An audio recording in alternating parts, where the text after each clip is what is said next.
May mga bagay na hindi kayang ipaliwanag ng isip. May mga aninong hindi dapat makita. At may mga kwentong mas mabuting hindi na lang nalaman. Ngunit, narito ka na. Kaya, patayin ang ilaw, lakasan ang volume, at ihanda ang iyong sarili. Maligayang pagdating sa tinig ng kababalaghan, kung saan ang dilim ay may tinig at ang takot ay may kwento. May mga lihim na kayang manatiling nakatago sa loob ng maraming taon. Mga lihim na unti-unting nababaon sa paglipas ng panahon. Ngunit gaano man ito kalalim ilibing, may mga pagkakataong kusa itong bumabalik sa ibabaw. At kapag nagsimula ng lumabas ang katotohanan, wala nang sino man ang makakapigil dito. Sa nakaraang bahagi, natagpuan ni Gabriel ang lumang larawan ni Elena at ang kwintas na matagal nang nawawala. Unti-unti niyang natutuklasan na may mas malaking misteryong bumabalot sa pagkamatay ng dalaga. Ngunit habang papalapit siya sa katotohanan, mas lalo rin siyang lumalapit sa isang panganib na matagal nang naghihintay sa dilim. Ito ang ikatlong bahagi ng Ang Dalagang Nakikita Ko Tuwing Umuulan. Hindi na nawala sa isip ni Gabriel ang kwentas na iniwan ni Elena. Sa bawat araw na lumilipas, mas lalo niyang nararamdaman na may sinusubukan itong ipaalam sa kanya. Hindi na lamang ito basta multo ng isang dalagang naghihintay. May dahilan kung bakit siya nagpapakita. May dahilan kung bakit tila si Gabriel ang kanyang pinili. Lumipas ang ilang araw na walang ulan. At sa unang pagkakataon, mula nang makita niya si Elena, hindi siya nagpakita. Ngunit isang gabi, habang natutulog si Gabriel, nananaginip siya. Nakita niya ang sarili niyang nakatayo sa gitna ng isang madilim na kagubatan. Malamig ang hangin. Tahimik ang paligid. At sa di kalayuan ay may isang napakalaking puno ng balete. Matanda na ito. Napakalawak ng katawan. Halos matakpan nito ang buong paligid. Habang nakatingin siya rito, may nakita siyang isang babae. Si Elena. Nakatayo sa ilalim ng puno. Tahimik, maputla, at nakatingin lamang sa kanya. Pagkatapos ay dahan-dahan nitong itinuro ang lupa sa ilalim ng balete. At bago pa siya makalapit, nagising siya. Pawis na pawis. Mabilis ang tibok ng kanyang puso. Ngunit malinaw sa kanyang isip ang bawat detalye ng panaginip. Lalo na ang malaking puno ng balete. Kinabukasan ay nagtanong siya sa mga matatanda sa bayan. At halos lahat sila ay iisa ang sagot. Mayroon ngang lumang balete sa likod ng dating taniman ng nyog. Ngunit bihira nang may pumunta roon. Ayon sa matatanda, malas daw ang lugar. May mga nawawalang hayop. May mga taong nakakarinig ng iyak ng babae sa gabi. At may ilan pang nagsasabing may nakikita silang puting anino sa paligid ng puno. Nang marinig iyon ni Gabriel, lalo lamang siyang naging determinado. Nang sumapit ang hapon, nagtungo siya sa lugar. Matagal niyang nilakad ang masukal na daan bago niya nakita ang balete. At nang makita niya ito, agad siyang kinilabutan. Eksaktong-eksakto ito sa kanyang panaginip. Walang pinagkaiba. Parang matagal na niya itong kilala. Habang papalapit siya, may kakaiba siyang nararamdaman.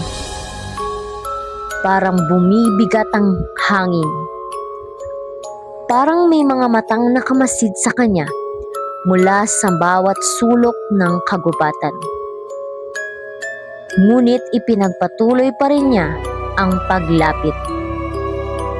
Pagdating niya sa mismong puno, napansin niyang may bahagi ng lupa na tila mas mababa kaysa sa paligid. Parang minsan na itong hinukay.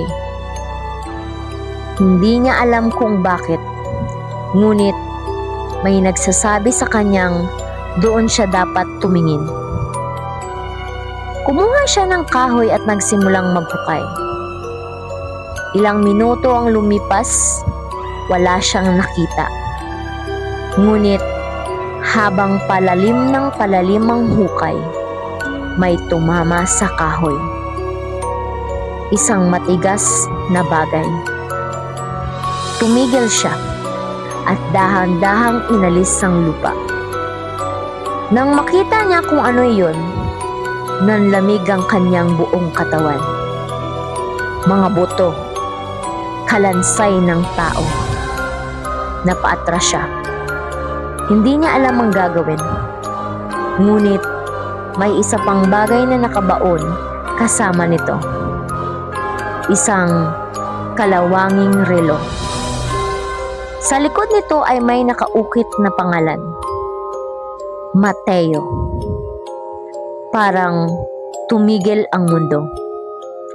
Hindi siya makapaniwala sa kanyang nakita. Sa loob ng maraming taon, pinaniwalaan ng lahat na basta na lamang nawala si Mateo. Ngunit narito ang kanyang kalansay, nakatago sa ilalim ng balete, malayo sa bayan, malayo sa mga mata ng tao. Parang may gustong siguraduhin na hindi siya matatagpuan kailanman. Mabilis siyang bumalik sa bayan. Ngunit habang naglalakad siya pauwi, may napansin siyang kakaiba.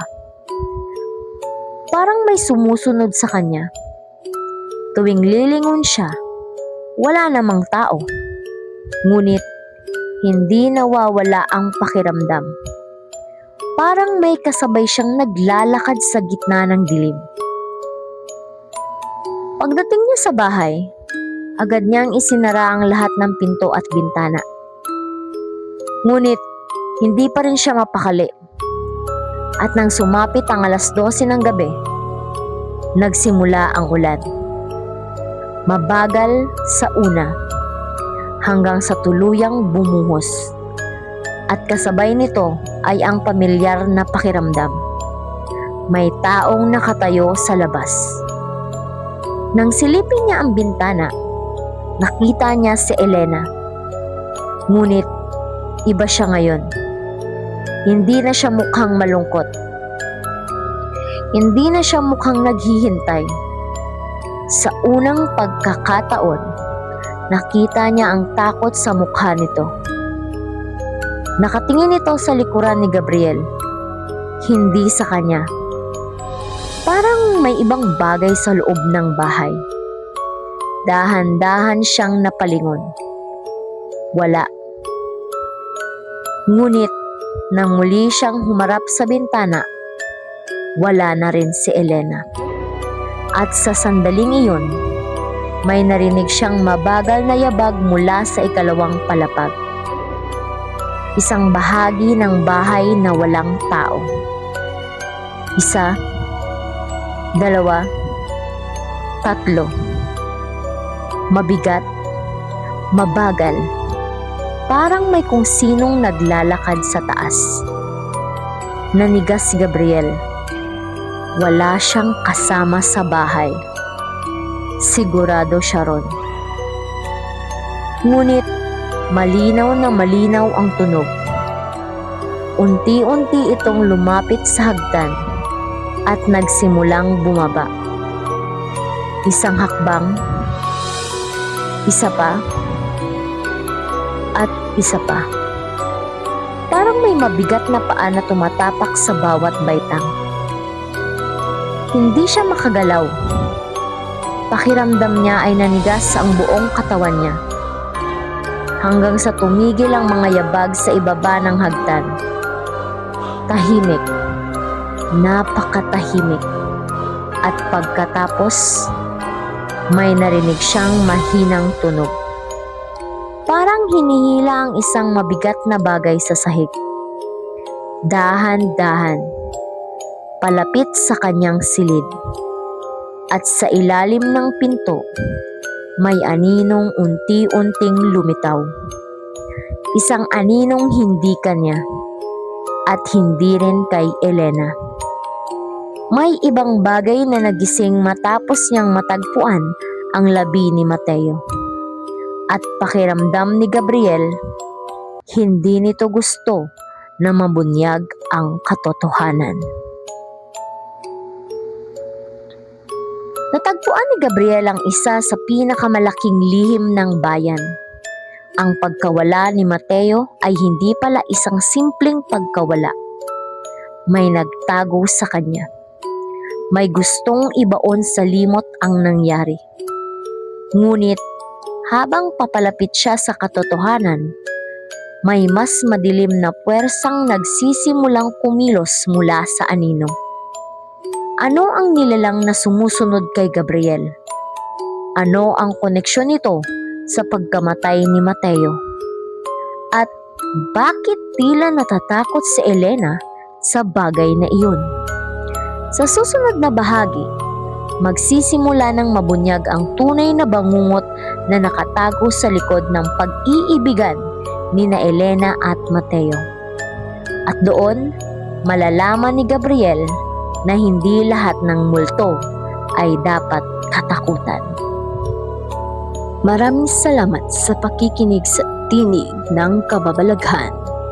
Kung nagustuhan mo ang kwentong ito, huwag kalimutang mag-like, mag-subscribe at pindutin ang notification bell hanggang sa susunod na kwentuhan. At tandaan, hindi lahat ng naririnig sa dilim ay guni-guni lamang.